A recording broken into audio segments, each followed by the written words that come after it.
Assalamualaikum warahmatullahi wabarakatuh. Perkenalkan saya Fitri Azania Rambe dengan NPM 20082601109. Di sini saya akan mempresentasikan hasil mind map saya, yaitu yang berjudul dengan diabetes mellitus pada blok endokrin and metabolisme.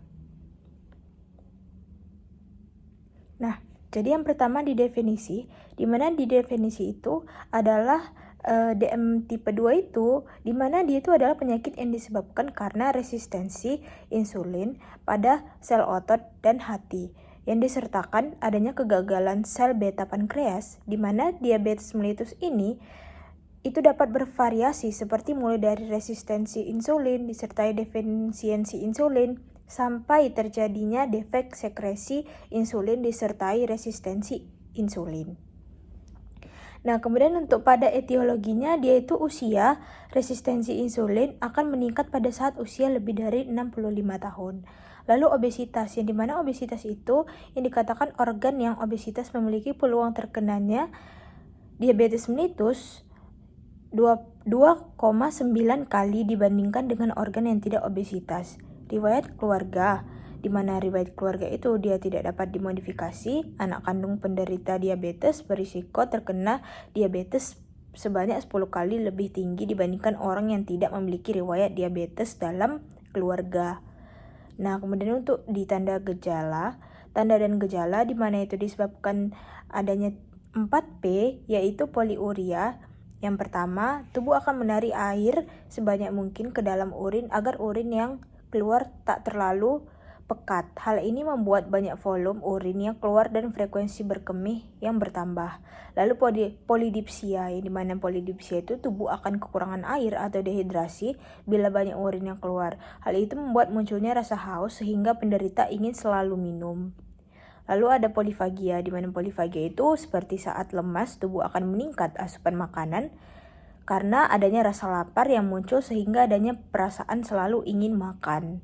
Lalu penurunan berat badan, di mana penurunan berat badan seperti penurunan berat badan, lalu kesemutan, gatal-gatal, dan mata kabur dan disfungsi ereksi.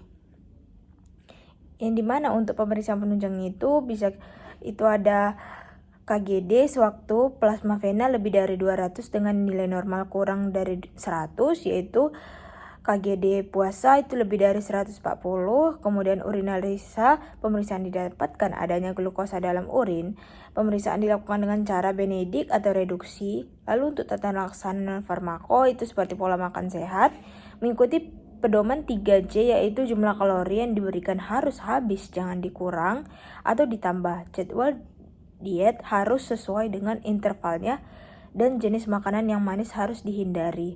Lalu latihan fisik, di mana latihan fisik itu dia teratur sebanyak 3-5 kali dalam seminggu. Setiap latihan selama 30-45 menit, jeda antar latihan tidak lebih dari 2 hari. Latihan fisik yang dianjurkan berupa latihan aerobik dengan intensitas sedang seperti jalan cepat, bersepeda, jogging, dan berenang. Lalu untuk farmakologi, di mana farmakologi obat oral pada DM tipe 2 yaitu sulfonylurea, glinit, metformin, dan thiazolidinedione. Selain itu ada obat antihiperglikemia, suntik contohnya itu seperti insulin, GLP-1RA, dan kombinasi insulin dan GLP-1RA. Untuk edukasi dan pencegahan, di mana dia terkait perjalanan penyakit DM, pemantauan DM berkelanjutan, penyulit DM, pemantauan glukosa darah, gejala DM, pentingnya perawatan kaki, dan cara menggunakan fasilitas kesehatan. Pemantauan gula darah dilakukan secara rutin untuk mengevaluasi pemberian obat pada diabetes. Lalu untuk komplikasi, di mana dia ada komplikasi akut sama kronis, di mana yang akut itu dapat berupa ketoasidosis diabetik ditandai dengan peningkatan kadar glukosa darah yaitu 300-600 mg per desiliter. Hipoglikemi itu ditandai dengan penurunan kadar glukosa darah hingga mencapai kurang 60 mg per desiliter, dan hiperosmolar non-ketonik, ditandai dengan peningkatan glukosa darah sangat tinggi, 600 sampai 1200 mg per desiliter. Kalau yang untuk kronis, yaitu komplikasi kronis itu berupa makroangiopati pada pembuluh darah jantung, pembuluh darah tepi, dan pembuluh darah otak. Di mana mikroangiopati ini pada pembuluh darah kapiler, retina mata, dan pembuluh darah kapiler ginjal. Neuropati ini ditandai dengan serat-serat saraf yang rusak. Pada komplikasi neuropati perifer dapat menimbulkan ulkus diabetik, komplikasi dengan mekanisme gabungan berupa tuberkulosis paru, infeksi saluran kemih, infeksi kulit, dan infeksi kaki, dan disfungsi ereksi. Nah, sekian isi mind map saya yang berjudul DM tipe 2. Jika ada kesalahan, saya mohon maaf. Kepada Allah saya mohon ampun. Assalamualaikum warahmatullahi wabarakatuh.